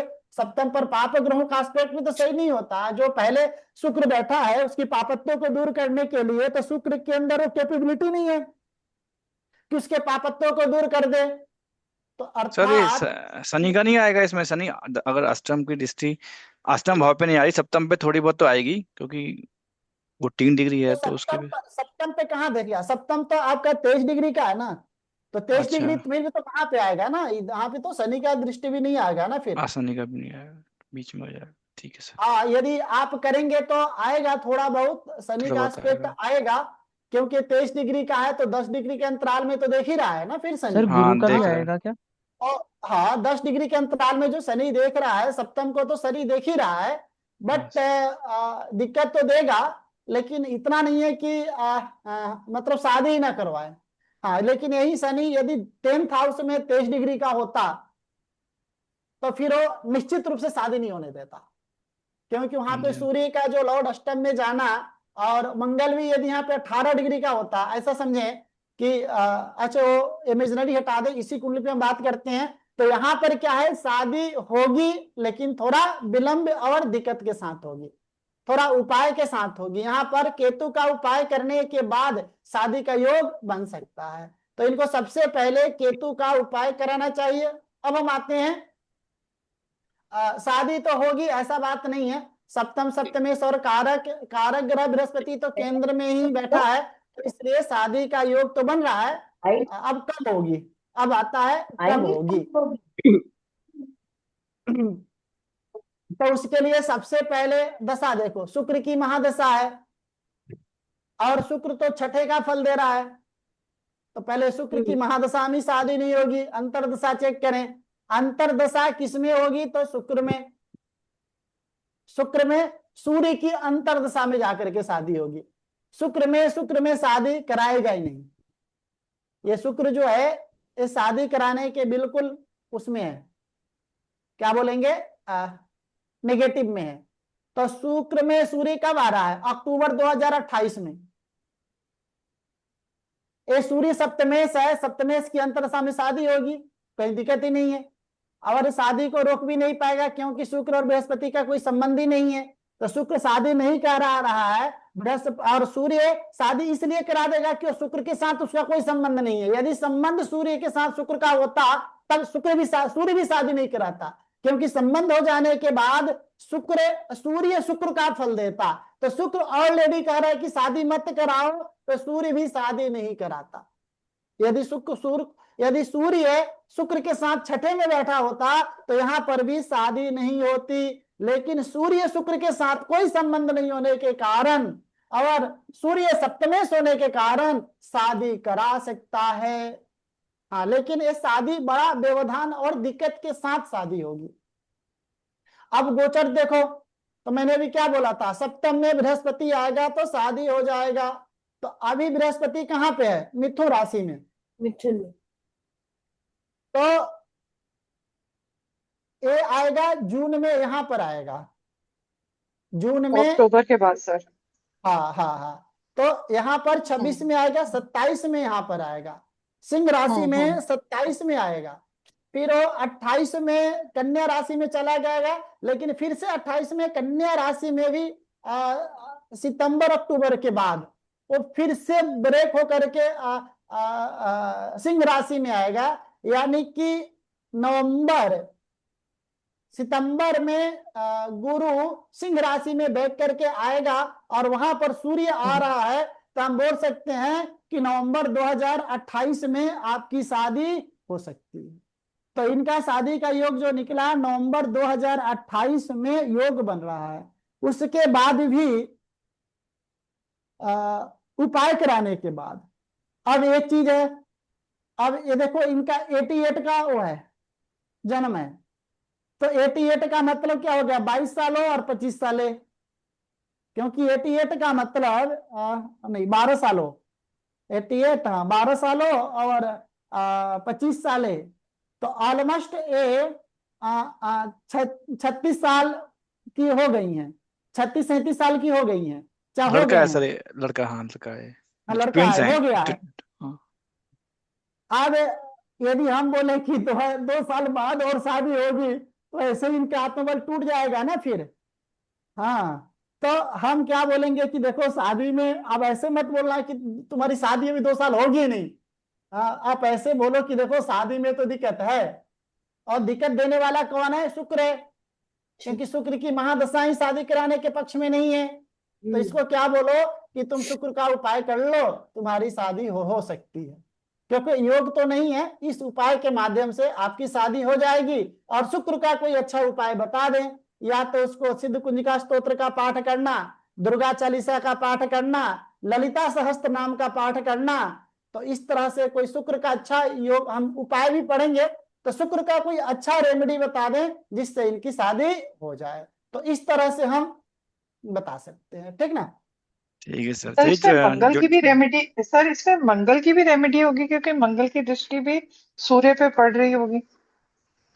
लेकिन मंगल तो सिर्फ कुंडली में ही तो दिक्कत दे रहा है ना, शुक्र तो अभी जी एट पर दशा में दे रहा है ना। फिर हमेशा उपाय दशा की किया करो आप लोग, क्योंकि अरे ठीक शुक्र है। तो, मंगल तो शादी हो जाने के बाद भी प्रॉब्लम क्रिएट करेगा, मंगल तो बचपन से प्रॉब्लम क्रिएट कर रहा है, लेकिन एट प्रेजेंट शादी जो नहीं होने दे रहा है वो ग्रह शुक्र है।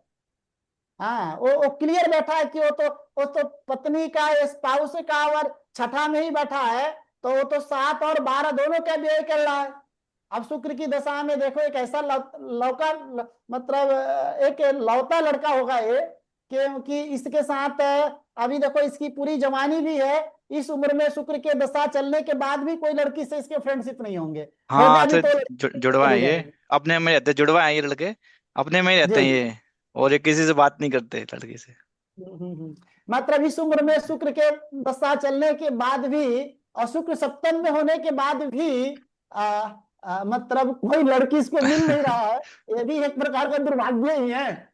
लोग कहते हैं कि जवानी में शुक्र की दशा मिल जाए हमको, ऐसा दशा के लिए तरसते हैं, लेकिन ऐसा दशा आने के बाद भी कुछ नहीं कर पा रहा है, ये भी तो एक प्रकार का दुर्भाग्य ही तो है।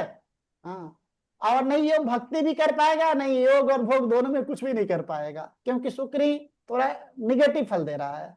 तो सर ये इस शादी तरह से, चलेगी, चलेगी बाद में में से, अगर हुई है तो? हाँ शादी तो चलेगी ना, शादी चलने में चलेगी, क्या दिक्कत है, शादी चलने में कोई दिक्कत नहीं है, शादी अभी होने में ही दिक्कत है। अच्छा और तो अच्छा। मैं पहले बताया था, देखो शादी होना अलग बात है, और दाम्पत्य सुख अलग बात है। हाँ जी हाँ हाँ, जी। तो इसका देखो ना, आप खुद देखिए ना, पंचम में क्या कोई पाप ग्रह है, नहीं नहीं है, ना।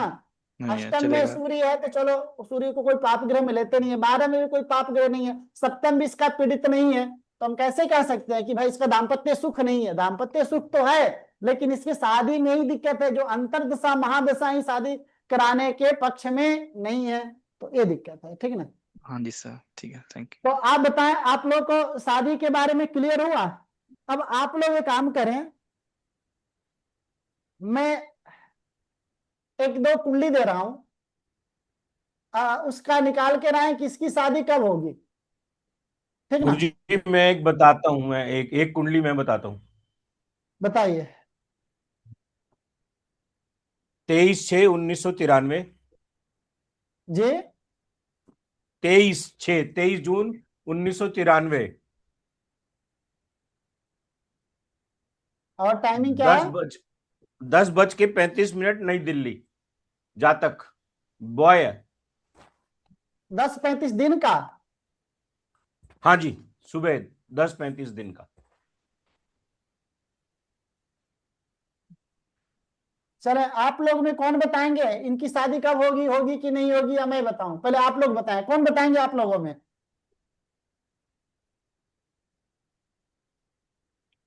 कौन बताएंगे इनकी शादी कब होगी, होगी कि नहीं होगी, कैसी होगी, कौन बताएंगे।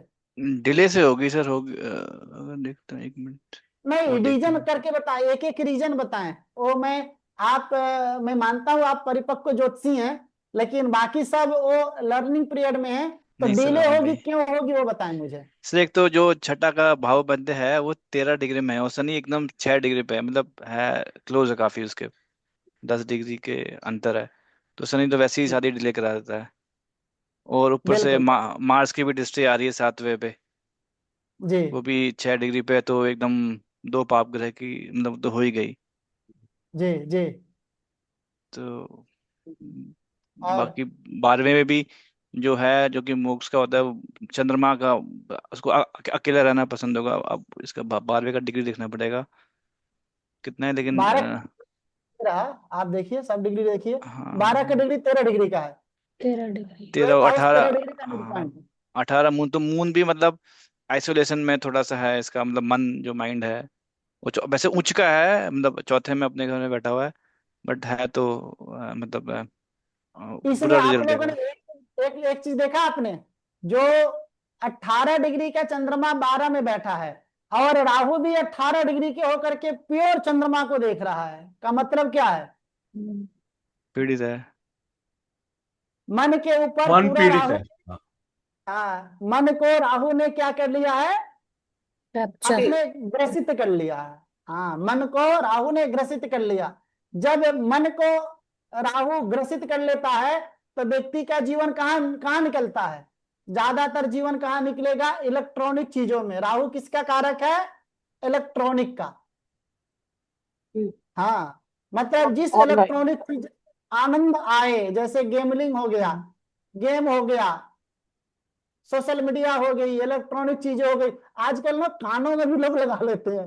ये राहु का गलत प्रभाव है। राहु यदि चंद्रमा को लगन पे प्रभाव डालता है ना, तो व्यक्ति तो घर से बाहर निकलता है तो कान में भी कुछ ठूस लेता है कि ले भाई, अब मुझे हमको बड़ा प्रभाव पड़ता है राहु का।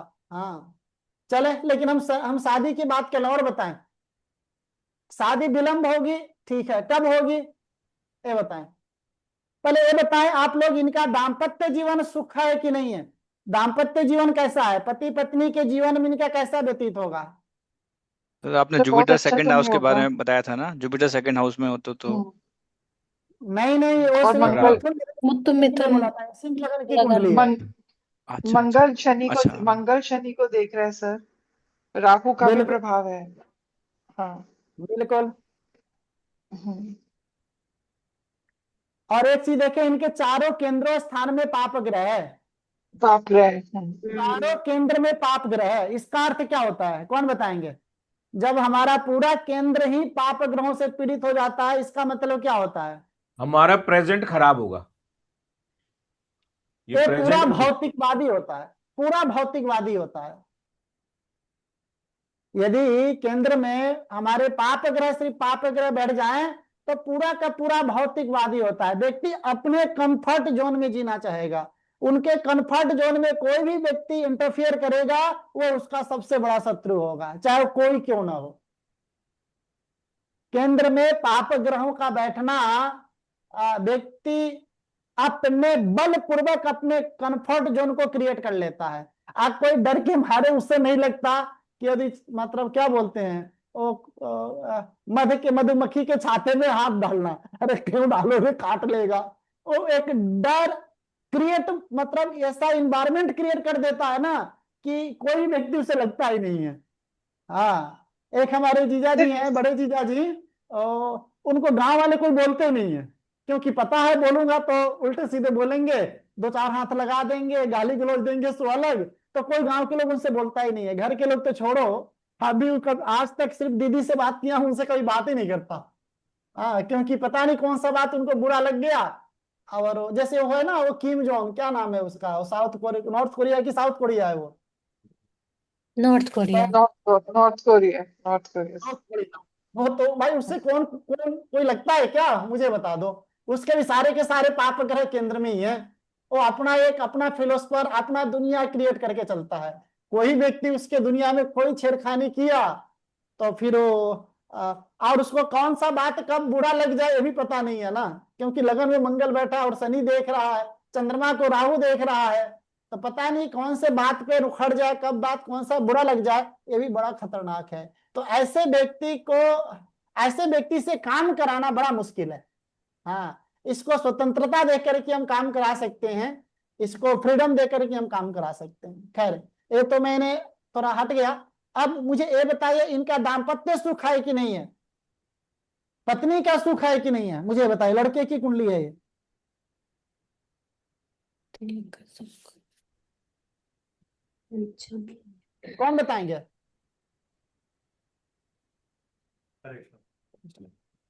हेलो, इसको बंद कर दीजिए। इसको बंद तो कर दीजिए। राहु की दृष्टि अगर चंद्रमा पे जा रही है तो और बुध भी है वहां पे, जी जी। सब मुझे लगता नहीं है सर होगा बहुत ज्यादा।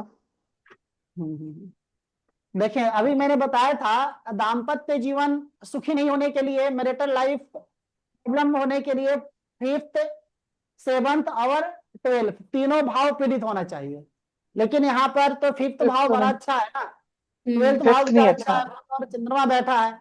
तो हाँ, शादी में इसलिए भी कहता है कि सप्तम में शनि बैठा है और कुंभ राशि है, कुंभ राशि भी स्थिर है, 11 नंबर राशि भी स्थिर है, शुद्र है, और शनि भी शुद्र है, वहां पे बैठा है।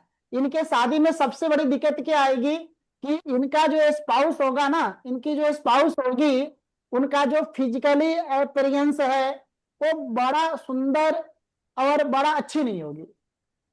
तो इसके कारण क्या होगा कि इनको लड़की ज्यादा पसंद नहीं आएगा। जो लड़की की आएगा रिश्ते, हो तो शनि वाला आएगा ना। मान लो एक थोड़ी सी सांवली हो, दांत बाहर हो, आंखें कुछ ऐसे हो, तो ऐसे चीजें थोड़ी इनसे वैसे शादी कर पाएंगे ना, क्योंकि लगन में मंगल बैठा है, ये थोड़ा इनके अंदर वो भी है ना, भाग्य का लॉर्ड लगन मंगल बैठा है। और इनके जीवन में पिताजी का बड़ा इन्फ्लुएंस होगा, क्योंकि भाग्य का जो लॉर्ड है वो लगन में बैठा है ना। तो शादी तो होगी, इसमें कोई संशय की बात नहीं है, लेकिन शादी में विलंब, और ये अपने नेचर से कंप्रोमाइज करेंगे तब जाके शादी होगी। यानी कि अपने स्टेटस से थोड़ी निम्न कैटेगरी की लड़की से वो करेंगे तब जाकर के इनकी शादी होगा। यदि अपने हाई फाई लड़की के चक्कर में पड़ेंगे तो इनकी शादी जीवन में कभी नहीं होगी। तो अपना स्टेटस, अपना सब चीजों को थोड़ा कंप्रोमाइज करना पड़ेगा, तब जाकर के इनकी शादी का योग बनेगा। चले ठीक है, अब बताएं शादी कब होगी?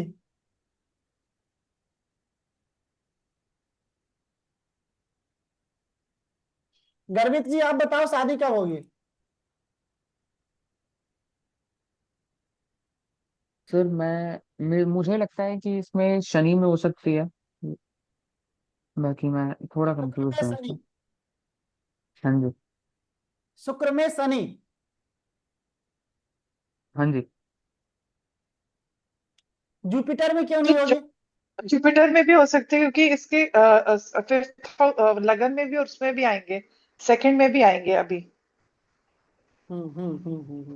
और अगले साल 27 में। क्योंकि जो जुपिटर है वो तो शादी कराने वाला हम्म ग्रह ही है ना। मैं बार बार कहता हूँ कि हम्म कारक जो है वो तो शादी कराएगा ही हम्म कराएगा। तो शादी हम्म के हम्म दशा के अनुसार तो शादी का योग बिल्कुल चल रहा है, और यहाँ पर शुक्र और बृहस्पति का कोई संबंध भी नहीं है। शुक्र यदि संबंध हम्म बृहस्पति से नहीं करेगा तो शादी कराने में बिल्कुल है, 100% है, क्योंकि बृहस्पति तो शादी कराता ही है ना, बृहस्पति तो शादी कराने का ग्रह ही है। तो बिल्कुल तो शादी होने का बिल्कुल योग चल रहा है। यानी कि दशा और कुंडली दोनों प्रोमिस कर लिए कि शादी होगा। हाँ, शादी में विलंब होगा, शादी में डिले होगा, और साथ में यदि कंप्रोमाइज नहीं करेंगे तो शादी भी नहीं होगी, क्योंकि नहीं सप्तम में शनि बैठा है। तो इनको अपने स्पाउस के साथ कंप्रोमाइज करने के बाद ही मे भी पॉसिबल इनकी शादी इनके उम्र से बड़ी लड़की से हो सकती है, क्योंकि हम्म शनि बुढ़ा प्लानेट है ना। या ऐसे ऐसे ऐसे शादी हो जाए कि जो कि कोई व्यक्ति नहीं होते होते हैं 16 साल के, देखने में लगते हैं कि 25 साल, ऐसा नहीं है ना। हम्म तो ऐसे भी तो, लेकिन ऐसे नेचर से शादी नहीं करेंगे ना, क्योंकि लगन में मंगल बैठा है, तो इसलिए। और यदि ये नेचर के साथ कंप्रोमाइज कर रहे हैं तो जैसे ही लगन में जुपिटर आ जाएगा तो बिल्कुल शादी होने के 100% उम्मीद है, क्योंकि यहाँ पर 2 7 11 100% एक्टिवेट हो जाएगा। क्योंकि जुपिटर लगन में कब आएगा? अप्रैल में। अप्रैल में क्या, मेरे ख्याल से अप्रैल में आ जा रहा है ना। अक्टूबर अभी जून में यहाँ पर आएगा, जून में कहाँ पर आ जून जाएगा में अपना यहाँ पे सर हाउस में। कर्क लगन, कर्क में। हाँ, जून में 12th हाउस में आएगा और अतिचारी होकर के नवंबर में ही आ जाएगा लगन में, नवंबर में लगन में आ अक्टूबर में, जाएगा। हाँ 31 अक्टूबर हाँ, में, जैसे हाँ। कि नवंबर में 3 महीने के लिए जो लगन में आएगा जुपिटर, तो जो 3 महीना जो है नवंबर दिसंबर जनवरी या फरवरी मान के चले तो। और यहाँ पर क्या है कि देखें एट प्रेजेंट मीन राशि का शनि बैठे हैं। जो मीन राशि में जो शनि है वो सेकेंड हाउस को देख रहे हैं। गोचर में शनि कहाँ पे है, पता है ना सबको? जी जी। मीन राशि में। मीन राशि में। सेकेंड को देख रहे हैं तो सेकेंड का मतलब है कुटुंब की वृद्धि, कुटुंब की वृद्धि। और 7th हाउस में राहु बैठा है और 11th को देख रहा है, तो 2 7 11 एक्टिवेट हो ही रहा है। और 7 में जो राइट। राहु का गोचर चल रहा है वो ये बता रहा है अचानक रिश्ते आएंगे और शादी हो जाएगी। और रिश्ता बिल्कुल अचानक आएगा, किसी को मतलब 1 महीने के अंदर रिश्ता आएगा और शादी वादी सब हो जाएगी। तो मुझे लग रहा है कि अक्टूबर तक रिश्ते आ जाए, नवंबर दिसंबर जनवरी में इनकी शादी भी हो सकता है। चट लेकिन मंगनी ये जो पट ब्याह होगा यहाँ पे, क्योंकि अष्टम भी एक्टिवेट हो गया ना, झटके से करेगा जो करेगा, क्योंकि जो जुपिटर है। मैं थोड़ा बिजी हूँ क्लास में, मैं फ्री होकर बात करता हूँ 10 मिनट में। सर तो आपने इनकी मैरिटल लाइफ आपने सर कैसी की थी? अगर कॉम्प्रोमाइज करेगा तभी अच्छी चलेगी, नहीं तो नहीं। लेकिन इनकी जो लड़की आएगी ना, इनसे भी सवा शेर आएगी, क्योंकि ये तो बड़ा हाँ वो है ना, लगन में मंगल बैठता है ना तो व्यक्ति को बनाता है ना, एग्रेसिव बनाता है, घमंडिया बनाता है, इगोइस्ट बनाता है। लेकिन सप्तम में शनि है, इनकी जो स्पाउस आएगी वो बड़ी ढीठ है। और क्या बोलेंगे वो, ढीठ के साथ साथ शनि का क्या नेचर है, अंदर से निडर है। और साथ में झुकने वाली नहीं ना। जैसे शनि है ना, और नाखून का कारक होता है, बाल का कारक होता है ना। तो देखो नाखून को जितना काटो बढ़ जाता है, बाल को जितना काटो बढ़ जाता है, जिद्दी। तो ये इगोइस्ट हैं, ये बोलेंगे कि तुम बैठ जाओ, तो बोलेगी नहीं बैठूंगी तो नहीं बैठूंगी, तुम बैठा के दिखा ले। क्योंकि वो नाखून है ना, जितना काटोगे उतना निकल जाएगा, जितना बाल काटोगे उतना बढ़ जाएगा। तो इनको स्पाउस ही इनको ऐसी आएगी जो इनको कंट्रोल करेगी, क्योंकि वो मंगल देख भी रहा है ना, तो पहले इनकी वीक पॉइंट को पकड़ लेगी। लेकिन शादी नवंबर से लेकर के या तो नवंबर में हो जाएगा, नहीं तो फिर से शनि रेट्रोग्रेड होकर के 12 में चला जाएगा, तो फिर 27 जून में आएगा। तो अगले साल जून जुलाई में शादी होगी, ठीक ना? नहले पे चलें। दहला मिलेगा इनको, मतलब नहले पे दहला होगी। ये हाँ ठीक बिल्कुल रहेगा। बिल्कुल बिल्कुल बिल्कुल बिल्कुल। और देखे ना इनके लगन में पूरे पाप ग्रह है ना, भगवान तो जोड़ी भी ऐसे बनाता है ना कि तेरी पाप ग्रह है ना, तो दुनिया में तुम तो किसी से डरोगे नहीं। माँ बाप, घर परिवार, समाज, नीते, रिश्तेदार, किसी से तुम नहीं डरोगे। तो फिर तो शनि वाली वाई स्पाउस आएगी तभी तो तुमको कंट्रोल करेगी ना।